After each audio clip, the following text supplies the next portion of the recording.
말씀은 욥기 23장입니다.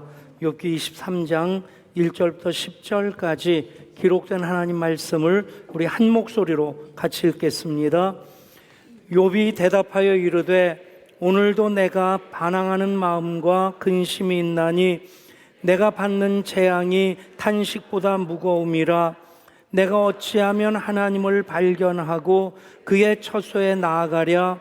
어찌하면 그 앞에서 내가 호소하며 변론한 말을 내 입에 채우고 내게 대답하시는 말씀을 내가 알며 내게 이르시는 것을 내가 깨달으랴. 그가 큰 권능을 가지시고 나와 더불어 다투시겠느냐? 아니로다. 도리어 내 말을 들으시리라. 거기서는 정직한 자가 그와 변론할 수 있은즉 내가 심판자에게서 영원히 벗어나리라. 앞으로 가도 그가 아니 계시고 뒤로 가도 보이지 아니하며 그가 왼쪽에서 일하시나 내가 만날 수 없고 그가 오른쪽으로 돌이키시나 배울 수 없구나. 그러나 내가 가는 길을 그가 아시나니 그가 나를 단련하신 후에는 내가 순금같이 되어 나오리라. 아멘. 생명의 탄생, 또 생명의 모든 작동하는 그 과정을 보면 그 자체가 신비입니다. 모든 생명의 탄생도 그렇거니와 그 생명이 생명으로 유지되는 과정, 그것이 한쪽 편에서 보면 신비인데 또 한쪽 편에서 보면 고난이기도 합니다. 심장이 수축과 위안이라고 하는 끊임없는 그 스트레스의 과정이 반복되면서 피를 온몸으로 뿜어내는 것처럼 우리가 살아가는 것 그저 저절로 되는 것이 아니라 고난이라고 하는 과정을 통해서 그만큼 우리가 이제 그 생명을 생명으로 계속해서 유지할 수 있다고 하는 것, 그것 또한 하나님의 섭리입니다. 제가 개척하고 난 뒤에 얼마 지나서 이것도 하나님 인도하심이구나 라고 하는 그런 생각을 하게 된 것이, 저는 아버님이 이제 2번 개척하시고 개척교회로 2번 가시고 그래서 고생하는 목사 나는 아니다 고개를 절레절레 흔들었는데, 제가 목사가 되고 난 다음에는 내 사전에 개척은 없다 정말 당당하게 얘기를 했습니다. 근데 개척하고 나서 그때는 그냥 살 길이 이것밖에 없다는 생각으로 개척을 했는데, 문득 생각나는 것이 제가 중학교 3학년 10월 달에 아버지께서 부파발이라고 하는 곳에 제 개척을 하셨고, 또 제가 개척을 하는 그때가 제 큰아들이 또 중학교 3학년이더라고요. 그때를 추억하면서 그때 개척교회 중학생으로 고등학생으로 교회를 섬겼던 그것이 오늘날 또 예한교회를 목회하는데 하나님께서 훈련시키시는 과정이기도 했었다. 그러면서 그때 있었던 일 중에 하나가 구파발에 전세로 얻은 집이 마당이 넓은 집이었습니다. 저희 아버님이 참 재주가 많은 분이시라서 정말 제가 부러워도 닮아가지 못할 만큼 재주가 계시는데, 그때는 새를 키우는 그 일을 하셨고, 새 종류가 점점 많아지고 새 알을 낳게 되니까 이 알을 부화장에 가서 부화를 시켜 오시다가 아예 부화기를 하나 만드셨어요. 침대 크기로 만드셨고 그것을 창고에 들여놨는데, 그 창고 이 부화기 위가 제 공부자리였습니다. 재수할 때까지 바로 위에 함석으로 된 창고 지붕이 있고, 그렇게 앉아서 하면 겨울에는 냉방 완비, 여름에는 난방 완비.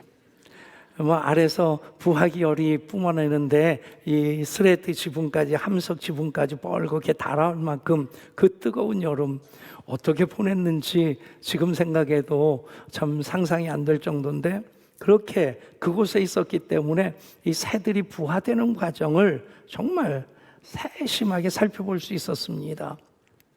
유종란이 있고 무종란이 있는데 생명이 없는 알이고 생명이 있는 알입니다. 뭐 크기도 모양도 맛도 구분이 안 되는데 생명이 있는 알은 그 온도와 습기가 맞으면 거기서 생명이 자라기 시작하는데 생명이 없는 알은 그냥 썩어버립니다.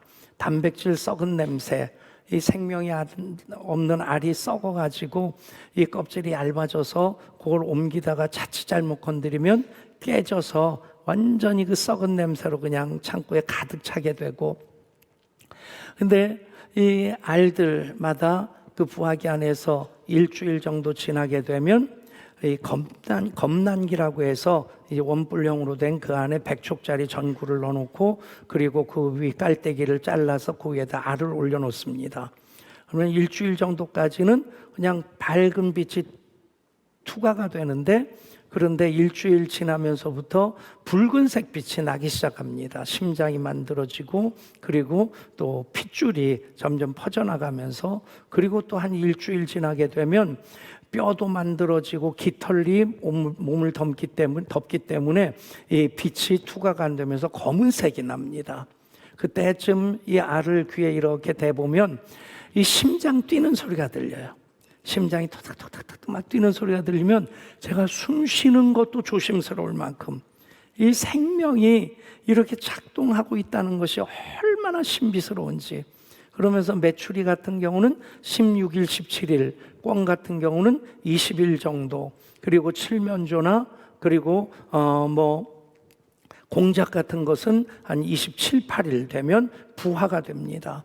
부화되는 과정을 보면 중국 고사성어에 질탁동기라는 말이 있습니다. 부화될 때가 됐을 때 이 안에 있는 병아리가 즈하고 소리를 내면 어미닭이 알고 탁 하고 쪼아주면 그때 그것이 질탁이 동기가 되면, 동시에 이루어지면 알이 부화가 되는 거다. 중국 사람들 특징 중에 하나가 뻥이 세다는 겁니다. 저 진짜 아닙니다. 어쨌든 그냥 사자성어로 그런 말이 있는데 이게 맞는 말은 아니고, 이 부화되는 과정 보면 그 안에 새가 부화를 다 될 때가 되면 그 부리로 알을 껍질을 깹니다. 알 껍질은 그대로 있고 그 안에 몸이 360도 돌면서 이거를 이제 구멍을 내고 그러고는 그것을 밀고 나옵니다. 말 그대로 젖 먹던 힘까지 다 쏟는 것 같아요. 그리고 나오면 숨을 할딱할딱거리면서 하루 5분, 10분 동안 움직이질 못합니다. 그리고 나서 이 깃털이 다 마르게 되면 그 안을 그냥 다니는데 얼마나 앙증맞은지 그냥 막 깨물어주고 싶다 하는 말이 실감날 정도로. 그런데 다른 새들은 다 뚜껑을 밀쳐내고 나오는데 깨다가 중단돼 있는, 뚜껑은 만들었는데 밀치고 나오지 못하는 그런 새끼들이 있습니다. 안쓰러워서 핀셋 가지고 껍데기를 다 벗겨줍니다. 그 뚜껑을 만들어줍니다. 그럼 어떻게 나오긴 나와요. 그리고 깃털이 마르면 또 이렇게 앙증맞은 모습으로 막 다닙니다. 근데 조금 더 지나면 차이가 생깁니다. 어떤 차이가 있냐면, 그렇게 자기 힘으로 이 뚜껑을 만들고 뚜껑을 밀고 나오는 그 힘이 젖 먹던 힘까지 다 하는, 목숨 걸고 하는 일이라는 생각이 들어요. 근데 그 과정을 자기 힘으로 견뎌낸 새들은 시간이 지나면서 잘 다니기도 하고 또 날개짓 하면서 날아오르기도 합니다. 근데 핀셋 가지고 끄집어내준 새들은 나중에 날개짓을 해도 날지를 못해요.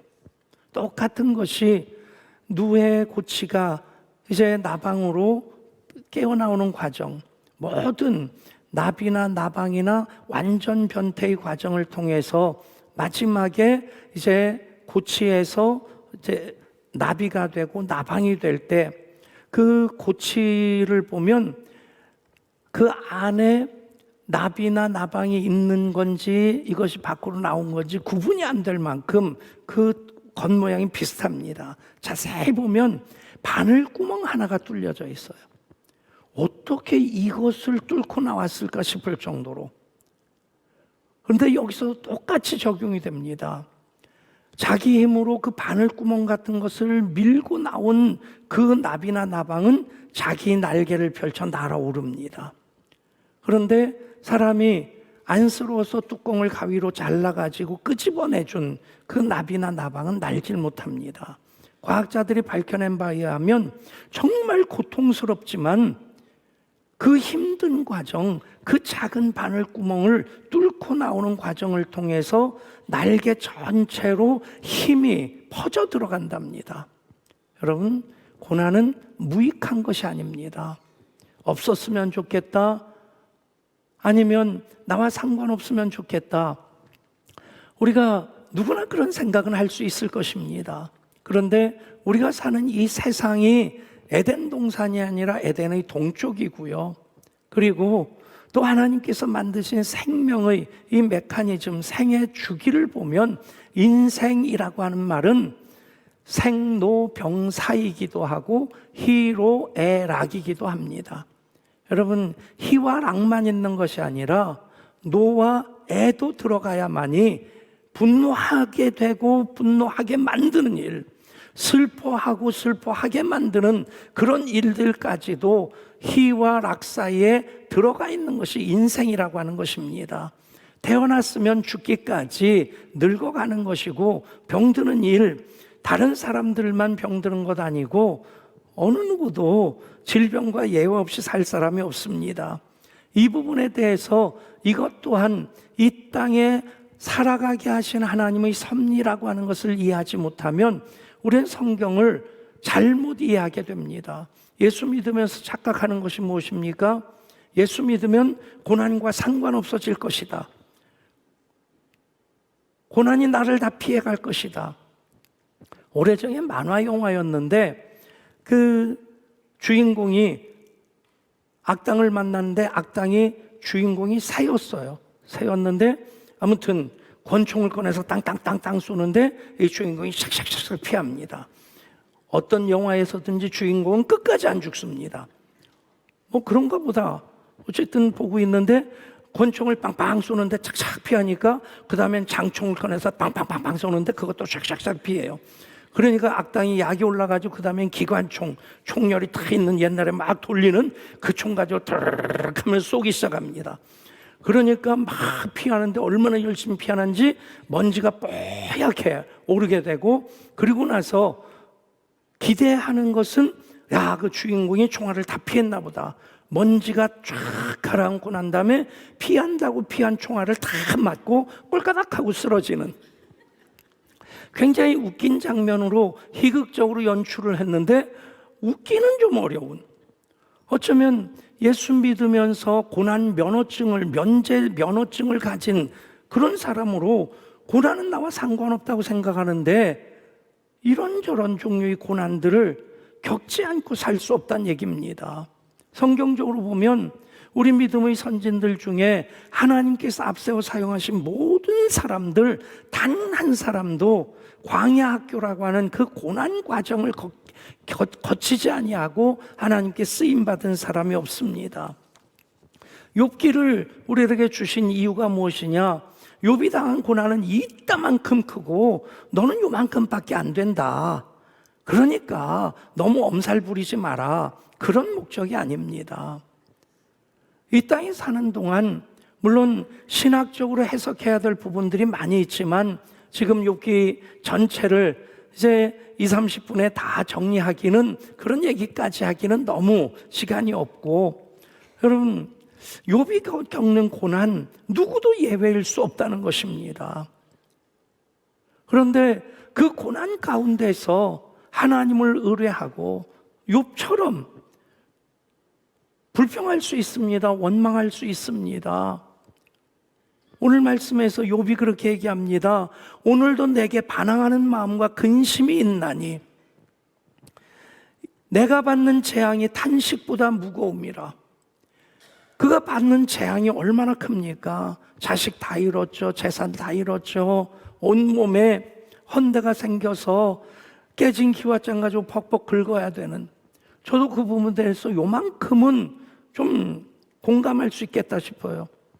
몽골 예담동산 하고 거기서 발가락 사이를 벌레한테 물렸나 싶었는데 가려서 좀 몇 번 긁다가 뭐 바쁘니까 잊어버리고 지나와서 한국에 왔는데 그 가려움이 자꾸 심해지더니 무릎 아래 종아리가 퉁퉁 불 정도로 병원 가서 약을 처방하는데도 효과가 별로 없는, 그때 욥이 얼마나 힘들었을까. 의사들은 긁으면 덧나고 감염이 되니까 긁지 말라고 합니다. 근데 제 경험으로는요, 간지러운 거 참는 것보다 긁어서 딱쟁이가 않고 따가운 게 견디기 쉽더라고요. 제가 성질이 좀 못돼서 그런가 봐요. 여러분, 그런 고통들 정말 큰데 그 고통보다 욥의 탄식이 더 컸던 겁니다. 그 탄식이 이어집니다. 내가 어찌하면 하나님을 발견하고 그의 처소에 나가랴. 어찌하면 그 앞에서 내가 호소하며 변론한 말을 내 입에 채우고 내게 대답하는 말씀을 내가 알며 내게 이르는 것을 내가 깨달으랴. 몸부림을 하고 있다는 겁니다. 그러다 보니까 그에게 반항하는 마음도 있고, 그리고 그 근심에 짓눌려 살아갈 수밖에 없는데 결론은 무엇입니까? 욥은 그 과정을 통해서 하나님을 더 깊이 만나게 됐다는 것입니다. 그래서 욥기의 첫 번째 주제는 그 고난은 믿음을 확증한다는 것입니다. 반항하는 마음도 있고 어찌하여 하면서 울부짖기도 하고 하나님을 찾아가는데 앞으로 가도 보이지 아니하고 뒤로 가도 보이지 아니하고 오른쪽으로 행해도 거기도 안 계시고 왼쪽에도 안 계시고. 여러분, 무슨 얘기입니까? 우리의 믿음은 내 이해의 영역에 한정되어 있다는 것이 아닙니다. 우리의 믿음은 내가 경험할 수 있는 그 한계 안에서만 작동하는 믿음이 아니란 얘기입니다. 욥은 그것 때문에 어찌하여 하면서 앞으로도 가보고 뒤로도 가보고 오른쪽으로도 왼쪽으로도 행해보는데, 그런데 그 과정을 통해서 욥이 계속해서 하나님을 의지하고 하나님께 부르짖는 과정을 통해 그의 믿음이 확증되어지게 됩니다. 그 믿음, 하나님께서 욥을 의인으로 인정해 주시는 온전하고 정직한 자로, 하나님을 경외하는 자로 인정해 주신 그 하나님의 믿음이 욥을 통해 확증되어지는 것입니다. 그렇습니다. 고난은 인내심으로 이겨낼 수 있는 것 아닙니다. 다른 사람이 더 큰 고난을 받고 있어서 그래서 이 정도면 뭐 하면서 위로받으면서 이길 수 있는 것이 아니라, 내가 다 이해할 수 없어도 계속 하나님을 의뢰할 때, 여러분, 욥이 만난 하나님 어떤 하나님이십니까? 6절에서 그렇게 말씀합니다. 그가 큰 권능을 가지시고 나와 더불어 다투시겠느냐? 아니로다. 도리어 내 말을 들으시리라. 하나님은 정죄하신 하나님, 판단하신 하나님이 아니시라는 겁니다. 욥이 의인으로 하나님을 경외할 때만이 아니라 하나님께 정말 반항하는 마음을 가지고 그 재앙으로 인해서 탄식하면서 도대체 하나님 어디 계십니까? 도대체 왜 하나님이 이런 일을 나로 겪게 하십니까? 그런 과정 속에서 욥의 세 친구가 계속 욥에게 하는 말이 무엇입니까? 내가 무엇인가 잘못했고 죄를 졌기에 그 죄값을 치르는 것이지, 내가 빨리 이실직고 하면 하나님 이 고난을 벗겨주실 것이다. 어쩌면 새 친구는 주리를 트는 것처럼 내 죄를 내가 알렸다 하면서 계속해서 욥을 압박을 합니다. 그런데 이 모든 과정을 통해 욥은 하나님만을 의뢰합니다. 하나님을 믿는 욥의 믿음이 어떤 믿음이냐? 이해의 영역 안에 갇혀있는 믿음이 아닙니다. 이해할 수 없어도, 내가 다 경험하지 못했어도 하나님을 하나님으로 믿는 그 믿음. 욥기 전체에 보면 욥의 가장 귀한 고백 세 가지가 이렇게 요절로서 자리 잡고 있는데, 첫 번째는 고난을 당할 때 욥이 이렇게 고백합니다. 1장 21절입니다. 주신 이도 여호와시요 거두신 이도 여호와시오니 여호와의 이름이 찬송을 받으실지니이다. 아멘. 그리고 그 고통을 당하는 이유를 알지 못할 때 23장 10절에서 그렇게 말씀합니다. 내가 가는 길을 그가 아시나니 그가 나를 단련하신 후에는 내가 순금같이 되어 나오리라. 그런 과정 속에서도 하나님 더 좋게 하실 것이다. 하나님을 의뢰하고 신뢰합니다. 그리고 모든 고난의 과정이 끝난 다음에 욥이 이렇게 고백합니다. 42장 5절입니다. 내가 주께 대하여 귀로 듣기만 하였사오니 이제는 눈으로 주를 배움나이다. 아멘. 여러분, 우리가 이 땅 살아가는 인생이 생로병사입니다. 희로애락입니다.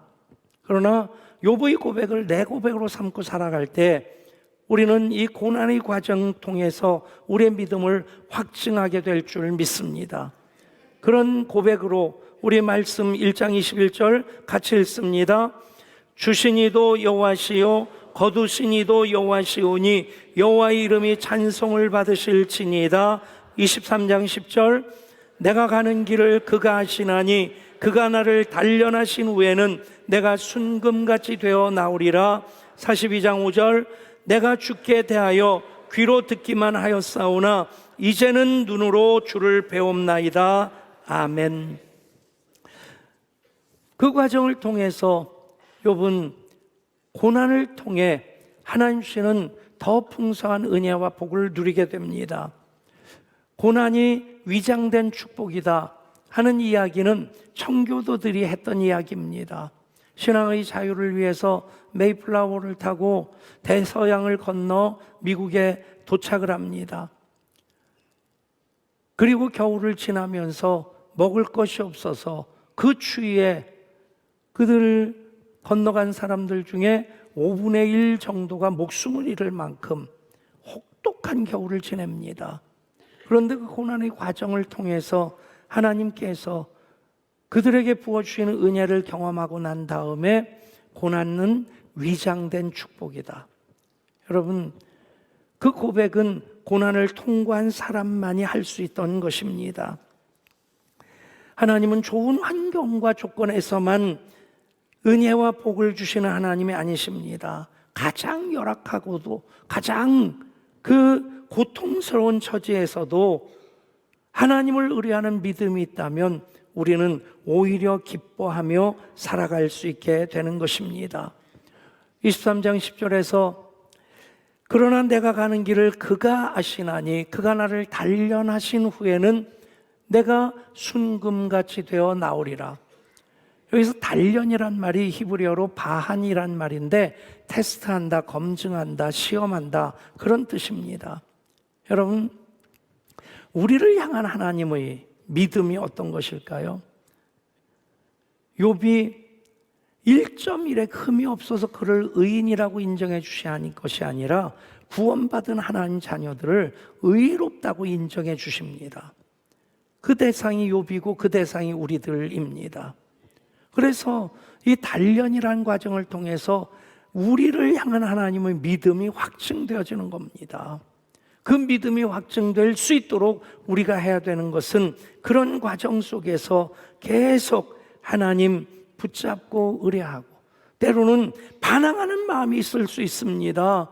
재앙보다 탄식이 더 크다, 불평이 더 많을 수 있다는 얘기입니다.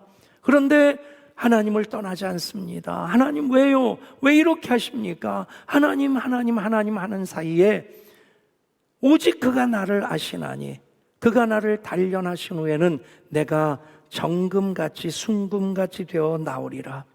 사랑하는 여러분, 욥기는 욥이 이만큼 고난을 받았고 내가 받는 고난은 요만큼밖에 안 되니까 이것은 세 발의 피다, 그런 위로 주시기 위해 기록된 성경이 아니라는 것입니다. 이해할 수 없는 고난일지라도 하나님을 의뢰하는 중에 나의 가는 길을 하나님이 아시기에 하나님께서 그 모든 과정을 통해 나를 순금같이 해주신다. 아멘. 여러분, 그 하나님 손 붙잡고 나아갈 때 고난도 유익이라는 고백을 하게 될 때 비로소 우리가 고백할 수 있는 것이 무엇입니까? 하나님을 사랑하는 자, 곧 그 뜻대로 부르심을 입은 자들에게는 모든 것이 합력하여 선을 이루느니라. 아멘. 그 고백은 고난을 통과한 이후에 고난을 믿음으로 이겨낸 다음에 할 수 있는 고백이 됩니다. 그렇게 합력하여 선을 이루신 하나님, 욥에게도 그리고 우리에게도 좋으신 하나님이십니다. 그 하나님과의 동행을 생로병사의 과정, 희로애락의 과정 겪으면서 살아가는 우리 모두, 희와 락의 그런 상황에서만 하나님으로 기뻐하고 즐거워하는 것이 아니라 노와 애의 상황에서도 하나님으로 기뻐하고 즐거워하고 감사하게 될 줄 믿습니다. 기도합니다. 하나님, 나만 겪는 고난이 아닙니다. 모두가 그 고난을 겪습니다. 욥에게서 우리가 배워야 될 것, 그 과정 속에서도 반항하는 마음도 있고 재앙이 탄식보다 무겁지만 그래도 어찌하여 계속 하나님께 나아갈 때 그는 귀로만 듣던 하나님 눈으로 배웠습니다. 나를 단련하신 후에는 내가 순금같이 나오리라, 그 고백으로 하나님 의뢰를 이어갈 수 있었습니다. 그렇게 욥의 믿음 본받아 살아가 하나님 합력하여 선을 이루시는 좋으신 하나님, 의로우신 하나님이신 것 우리 모두 경험하게 하시고 누리게 하여 주시고 선포하며 자랑할 수 있게 하여 주시옵소서. 우리 주 예수 그리스도 이름으로 기도드리옵나이다. 아멘.